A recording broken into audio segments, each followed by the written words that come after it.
Анкарада 13 сәгать. Исәнмесез, мөхтәрәм тыңлаучылар. Бүген 2025 елның 31 март дүшәмбе көне.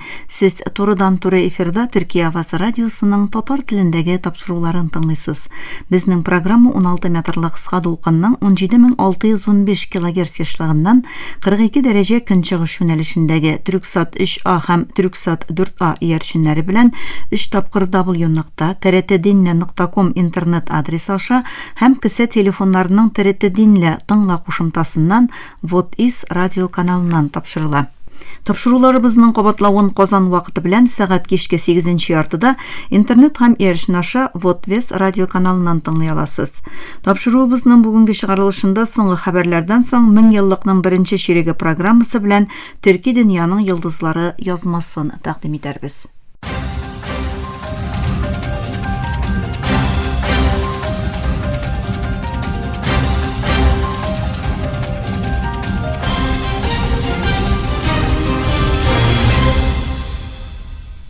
Соңгы хәбәрләр. Төркия илбашы Рәҗәп Тайып Эрдуан Франция илбашы Эммануэль Макрон белән телефоннан сөйләште. Илбашы идарәсенең элемтә бүлеге хәбәр иткәнчә, Франция илбашы Макрон Эрдуанга шалтыратып, аны Рамазан бәйрәме белән котлады һәм бәйрәмнең ислам дөньясы өчен хәерле булуын теләде. Газида Рамазан бәйрәмен билгеләп үткәндә Фәләстин халкы зур фаҗига белән очрашты. Израиль һава һөҗүмнәрендә ким дигәндә 33 фәләстинленең, шул исәптән 13 баланың гомере өзелде, күп санда кеше яраланды. Хамас бәйрәм юлламасында һөҗүмнәрне рәхимсез сионист агрессивлык дип бәяләде. Камау астындагы Газда басып алынган ярданның көнбатыш үзәнлеге һәм көнчыгышкы дүстәге камау, ачлык һәм җимерелүне гаепләде. Хамас халыкара җәмәгатьчелекнең тавыш-тынсыз калуына реакция белдерде. АКШны Израильгә яклау күрсәткәне өчен гаепләде. Израиль премьер-министры Беньямин Нетаньяху Газзага карата сугышны көчәйтәчәкләрен һәм АКШ илбашы Дональд Трамп яклаучы фәләстинлеләрне күчерү планын гамәлгә ашырачакларын белдерде. Нетаньяхуның бу белдерүе гарәп илләре тәкъдим иткән, күчерү шартын үз эшенә алмаган һәм 53 миллиард доллар күләмендәге Газзаны кабат төзекләндерү планы тикшерелгән вакытка туры килде. Израиль һәм АКШ бу тәкъдимне кире каккан иде. Израиль Газзага һава һөҗүмнәрен яңадан башлау белән 2023 елның октябреннән бирле һәлак булган фәләстинлеләр саны 50,200дән артты. Халыкара җинаять мәхкәмәсе Нетаньяху һәм элекке саклану министры турында сугыш җинаяты башкару нигезнәмәсе белән сак астына алу карары чыгарды. Израильне БМО халыкара мәхкәмәсендә геноцид дәгъвасы көтә. Гренландия премьер-министры Йенс Фредерик Нильсон АКШ илбашы Дональд Трампның утрауны аннексиялау турындагы белдерүләренә социаль челтәрдә кискен җавап бирде. Ул Фейсбукта "Без үз киләчәгебезне үзебез билгелибез" дип язды һәм АКШка ишекләрне япты. Трамп NBC'га биргән интервьюсында Гренландияны 100% АКШ биләмәсенә кертү ниятен белдергән иде. АКШ илбашы урынбасары Джеймс Дэвид Венс исә утраудагы Америка базасына килгәндә Данияның Гренландияны җитәрлек дәрәҗәдә яклый алмавын алга сөреп, АКШ моны тагын да яхшырак башкара ала дип белдергән иде.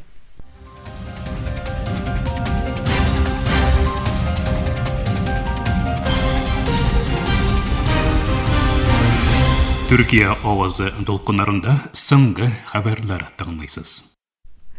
АКШ илбашы Дональд Трамп Украина белән бәйле тынычлык сөйләшүләренең алга бармау аркасында Русия илбашы Владимир Путинга кискен сүзләр җиткерде. Трамп "Мин бик ачуландым, ярсуландым" дип белдерде һәм кан куюның дәвам итүе өчен Мәскәүне гаепләде. Ул тынычлык урнаштырылмаса Русиянең барлык нефть экспортына икенчел тамгахана тарифы кертү белән янады. Трампның бу белдерүе Путинның Украина илбашы Владимир Зеленскийның лидерлыгын шик астына куйган сүзләреннән соң ясалды. Шул ук вакытта берничә атналык Трамп үзе дә Зеленскийның җитәкчелегенә шик белдергән иде. Кытайның дәүләткә бәйле банк гигантлары зур капитал арттыру өчен эшкә кереште. 4 зур дәүләт банкы финанс министрлыгында төп роль уйнаган план нигезендә махсус капитал арттыру юлы белән 520 миллиард юан, якынча 71 миллиард 600 миллион доллар җыю максатын куя. Бу адым Пекинның икътисадны җанландыру өчен стратегик адымы буларак бәяләнә. Белгечләр икътисади әкренәю һәм торак базарындагы проблемалар каршында бу капитал арттыру процессының мөһимлегенә басым ясый. Дөнья күләмендәге иң зур сәнәгать ярминкәләреннән берсе булган Ханновер сәнәгать ярминкәсендә Төркиядән 127 сәнәгать ширкәте катнаша. Яз башында традицион буларак Түбән Саксония җире башкаласында үткәрелә торган Ханновер сәнәгать ярминкәсе быел киләчәкне технология белән формалаштыру һәм ясалма интеллект һәм сәнәгать үзгәреше темалары астында 31 март 4 апрель көннәрендә уза. Үз өлкәсендә дөньяның иң зур ярминкәләреннән берсе саналган һәм 78-нче тапкыр оештырылачак бу чарада быел 150 илдән артык илдән 4000-нән күбрәк ширкәтнең, Германиядән исә 1200 ширкәтнең катнашуы көтелә. Төркия экспортка юнәлгән бу ярминкәдә 61 милли катнашу программасы кысаларында барлыгы 127 ширкәт белән катнаша.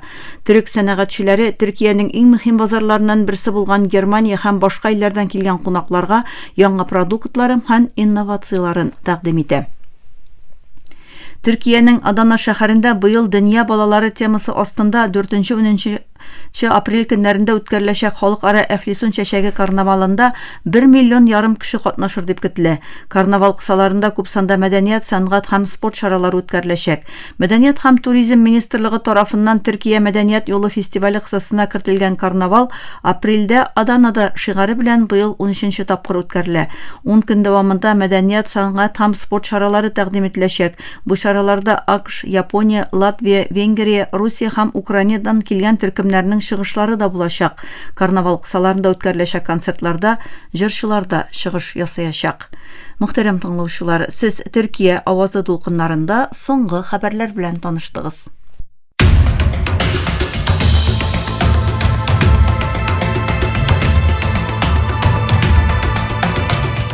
Кырык телдә дөнья хәбәрләре trtworld.com адресында.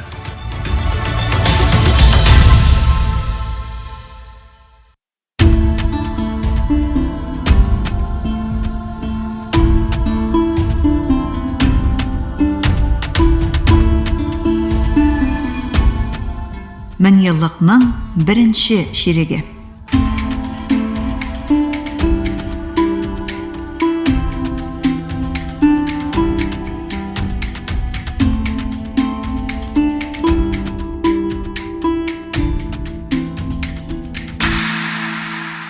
Дональд Трамп җитәкчелегендәге яңа Америка хакимиятенең туфрак минералларына бай Гренландияны Даниядан сатып алырга теләве бу ил өчен эслек мәйданын киңәйтү җәһәтеннән яңа ысул түгел.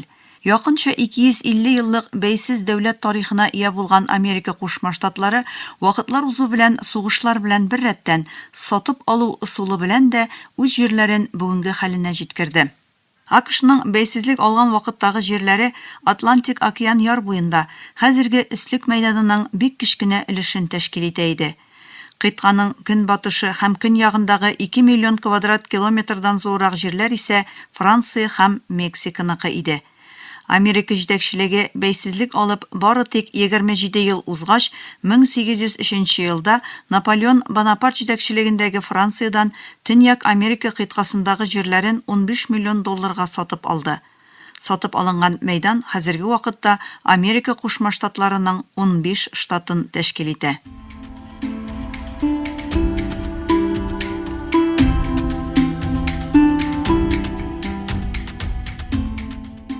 Америка Кушма Штатлары 1848 елда Мексика белән сугыштан соң имзаланган тынычлык килешүе белән бүгенге Калифорния, Невада, Аризона һәм Нью-Мексико штатларын тәшкил иткән җирләрне 15 миллион долларга Мексикадан сатып алды. Урыны ягыннан иң күп игътибарга лаек сатып алу 1867 елда Алясканы Рус патшалыгыннан 7 миллион 200 мең долларга сатып алу иде. Соңгы тапкыр 1917 елның 31 мартында Дания контроле астында булган Кариб диңгезендәге Виргин утрауларын 25 миллион долларга үз җирләренә кушкан Америка җитәкчелеге Дональд Трампның икенче илбашы чорында исә соңгы 200 елда кулланган сатып алу белән киңәю ысулын тагын бер тапкыр кулланырга җыена кебек. Бу юлы максатында Атлантик океанның төньяк өлешен контрольдә тоткан һәм сирәк очрый торган туфрак элементларына бай Гренландия утравы бар. Данияда утрауның җирле халкы да Вашингтонның бу таләбенә уңай карамый.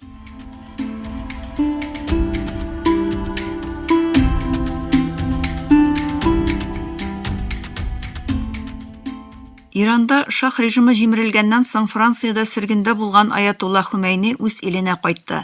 Аның 1979 елның 1 апрелендә ясаган белдерүенең тәэсире 20 һәм 21 гасырда тирән из калдырды.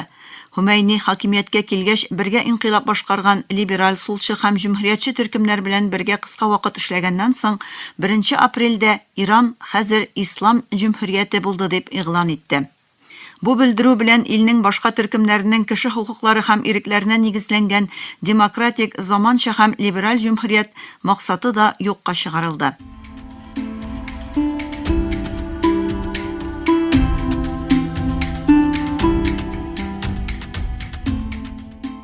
Мең еллыкның беренче чирегендә Төркиянең энергия иминлеге җәһәтеннән бик мөһим вакыйга булды. 2018 елның 3 апрелендә Төркиянең беренче атом электр станциясе Аккыйга Төркия илбашы Рәҗәп Тайип Эрдоан һәм Русия дәүләт башлыгы Владимир Путин катнашында тантаналы рәвештә нигез салынды.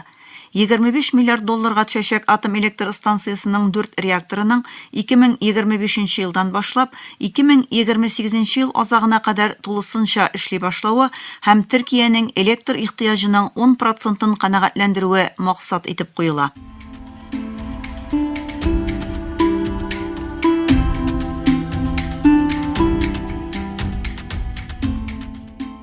Нидерланд 2002 елның 1 апрелендә кабул иткән карар белән 12 яшьтән узган кешеләргә эвтаназия хокукы биргән дөньядагы беренче ил булды. Үз ихтыяры буларак гомерне өзү кануны исемле эвтаназия кануны илдә дә медицина дөньясында да кискен бәхәсләр уятты. Нидерландтагы консерватив төркемнәр эвтаназияның барлык илаһи диннәр, шул исәптән христиан динендә дә тыелуын алга сөреп, бу карарны гамәлдән чыгарырга чакырдылар. Ләкин Нидерландтан соң Бельгиядә охшаш тәртипкә салуны канунлаштырып гамәлгә кертте.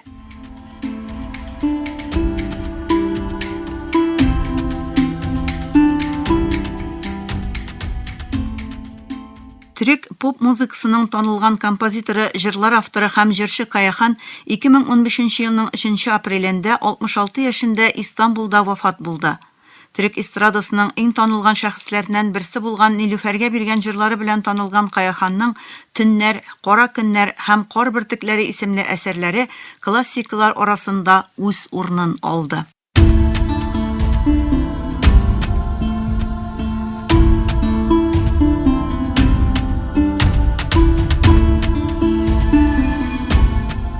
Мең еллыкның беренче чиреге.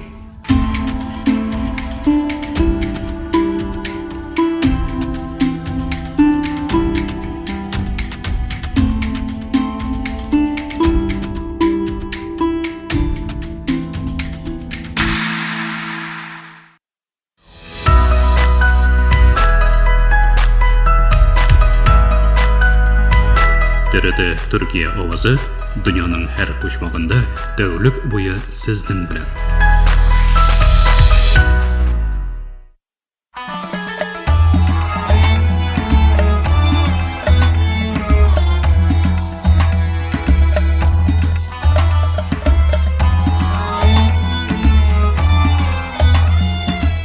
Төрки дөньяның йолдызлары.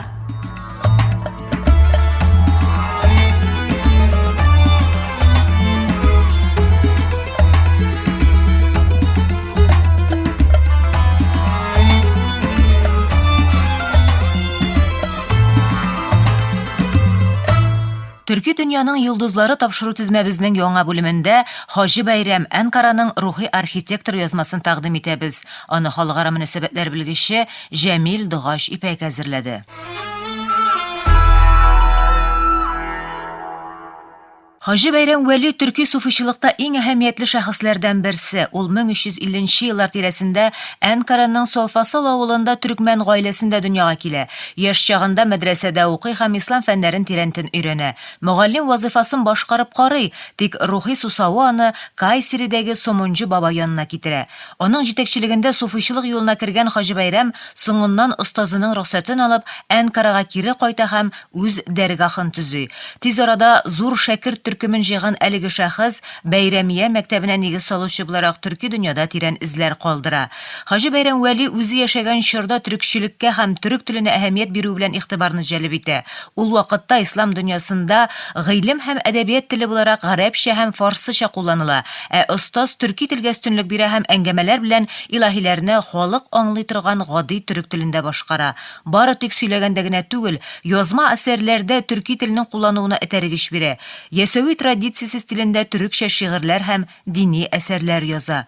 Ул чордагы суфилар арасында төркилек агымының әйдәп баручысы саналучы Хаҗи Бәйрәм Вәли бары үзенең әсәрләрендә генә түгел, шәкертләренеке белән дә төрек телен югарыга күтәрә. Дәвамчылары Языҗы углы Мәхмәд, Языҗы углы Әхмәд Биҗан һәм Әшрәф углы Руми суфичылык әсәрләрен гарәпчә урынына төрекчә яза. Моның нәтиҗәсендә төрек теле дини һәм суфи фикернең төп йөртүчесенә әверелә.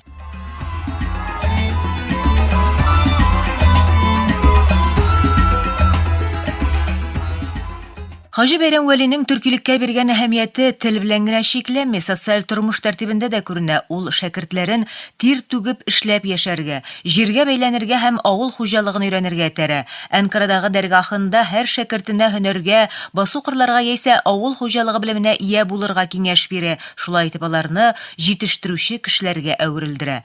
Тарихчы Мәхмәт Айни аның бу тырышлыкларын рәхмәт белән искә алып, "Әй бөек төрек әүлиясе, мәдәният мәйданында безгә шундый файдалы юл күрсәттең ки" дип эндәшә. Чыннан да Хаҗи Бәйрәм төрек кимлеген ныгытуны үзенең вазифасы дип саный. Телдә, мәдәниятта һәм яшәү рәвешендә бердәмлек тәэмин итеп Анадолуда милли үзаң һәм рух булдыра. Хаҗи Бәйрәм Вәли суфи әйдәп баручы буларак исламның асылына туры китереп яшәүе һәм яшәтүе белән таныла. Ул диннең тышкы күренеше кадәр үк рухына да әһәмият бирә. Остаз пәйгамбәрнең "Ярлылык минем горурлыгым" сүзен үзенә юл күрсәтүче итеп ала. Дөнья нигъмәтләре белән кызыксынмыйча, басынкы рәвештә яши.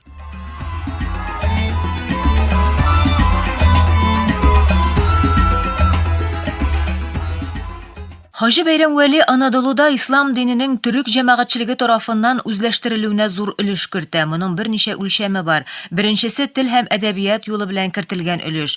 Хаҗи Бәйрәм һәм суфилары төрекчә әсәрләр биреп, ислам тәгълиматларын халык аңлаячак телдә җиткерә һәм тарата. Ул Юнус Әмрә башлаган төрекчә илаһи һәм шигырь традициясен 15нче гасырда дәвам иттерә. Шулай итеп, суфи фикерләвен төрек халык мәдәниятенең аерылмас өлеше хәленә китерә. Аның шәкертләре ислам әдәбиятына үлемсез әсәрләр бирә. Хаҗи Бәйрәм җитештергән шәхесләрнең берсе Акшәмсетдин Истанбулны яулап алганда Фатих Солтан Мәхмәтнең рухи юл күрсәтүчесе була. Хаҗи Бәйрәм Вәлинең иң ачык тәэсирләреннән берсе Әнкара шәһәрен рухи үзәккә әверелдерүе. 14нче гасырның ахырларында кала эшмәкәрлек традицияләре хөкем сөргән сәүдә һәм дини үзәк була. Тик Хаҗи Бәйрәм килгәч, әлеге роль тагын да зур тирәнлек һәм дәвамлылыкка ирешә. Ул Сумунҗы бабаның әмере белән Әнкарага кире кайткач, шәһәрнең уртасында үз мәркәзен төзи. Хәзерге вакыттан да Хаҗи Бәйрәм мәчете бар. Тиз арада төрки дөньяның һәр почмагыннан кешеләр бу яңа туган рухи кояшның яктысына тартыла һәм Әнкарага агыла башлый. Гыйльми әңгәмәләр, зикер әйтү мәҗлесләре, халыкка ачык нәсихәтләр шәһәрнең рухани мохитен формалаштыра. Хаҗи Бәйрәм Вәли биредә кичергән якынча 40 ел буе бары дәрвиш шәйх кенә түгел, Әнкара халкының хезмәткәре була. Хәтта аңа Әнкараның рухи хуҗасы титулы бирелә. Мөхтәрәм тыңлаучылар, игътибарыгызга халыкара мөнәсәбәтләр белгече Җәмил Дагашипәкнең дини гыйлем иясе суфи Хаҗи Бәйрәм Вәли турындагы язмасын тәкъдим иттек.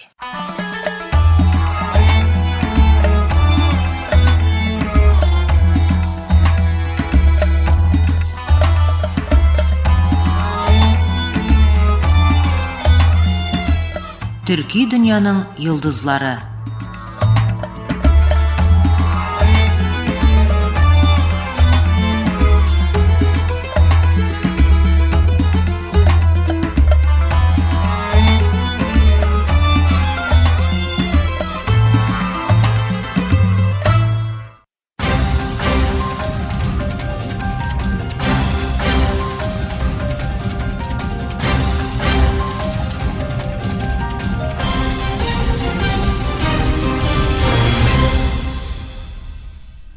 Мөхтәрәм тыңлаучылар, Төркия Авазы радиосының татар телендәге тапшырулары шушының белән ахырына якынлашты. Безнең программа һәр көн Төркия һәм Казан вакыты белән көндезге сәгать 1дә 16 метрлык кыска дулкынның 17615 кГц яшьлыгыннан Түрксат 3А һәм Түрксат 4А иярченнәре белән 3 тапкыр w.trtdinle.com интернет адресы аша һәм кесә телефоннарының TRT Dinle тыңла кушымтасыннан Вот из радио каналыннан тапшырыла.